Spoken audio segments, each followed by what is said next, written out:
In the early years of the college, a certain amount of film was shot which was not titled. Consequently, it has been difficult in some cases to know who took the film and who the people are in it. The first shots on this film are evidently of athletes preparing for the annual sports. Perhaps some of you in the audience can recognise yourselves. Notice too how long the shorts were. That sounds Irish, but it's true.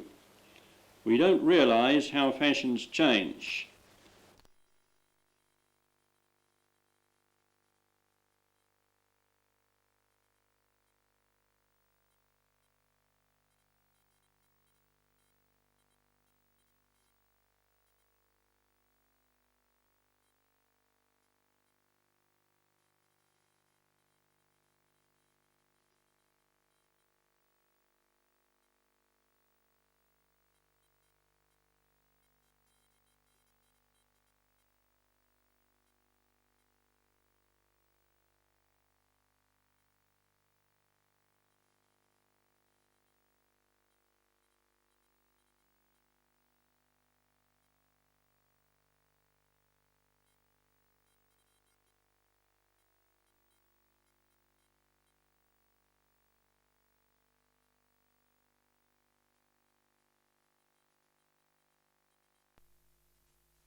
After the athletes, we have a few shots of cricket practice at the nets, and once again we don't know who the cricketers are.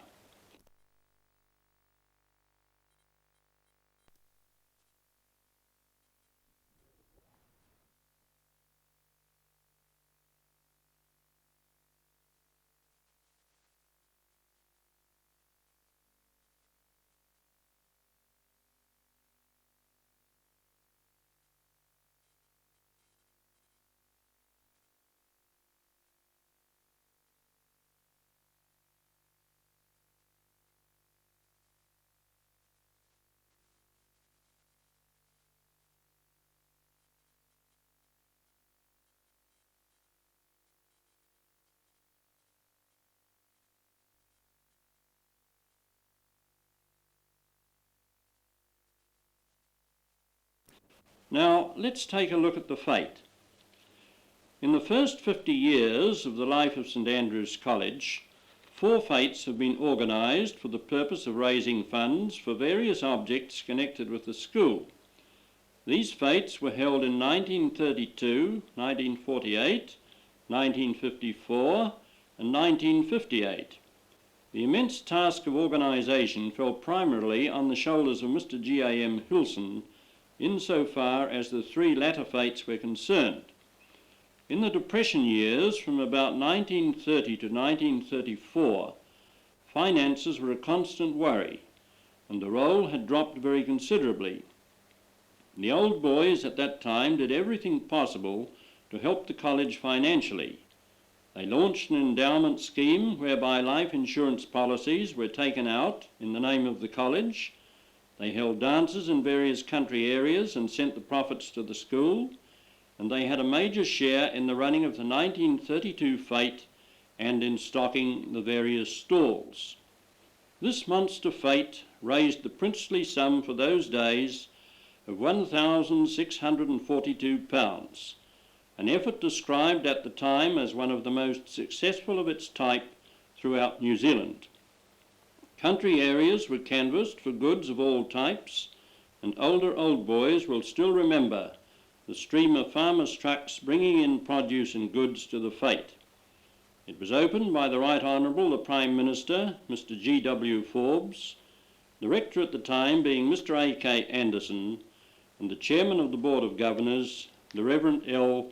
Lawson Robinson. This film depicts the views of the Fete, begin with the pipe band, leading the Reverend J. Lawson Robinson, chairman of the board, Mr A.K. Anderson, the rector, Mr Forbes, the Prime Minister, and Mr D.G. Sullivan, Mayor of Christchurch, to the official dais. On the dais, the speakers in turn are the Reverend Robinson, Mr Forbes, and Mr Sullivan. Following the official speeches, Messrs Forbes and Sullivan are led in state by the pipe band to the dock to be fined.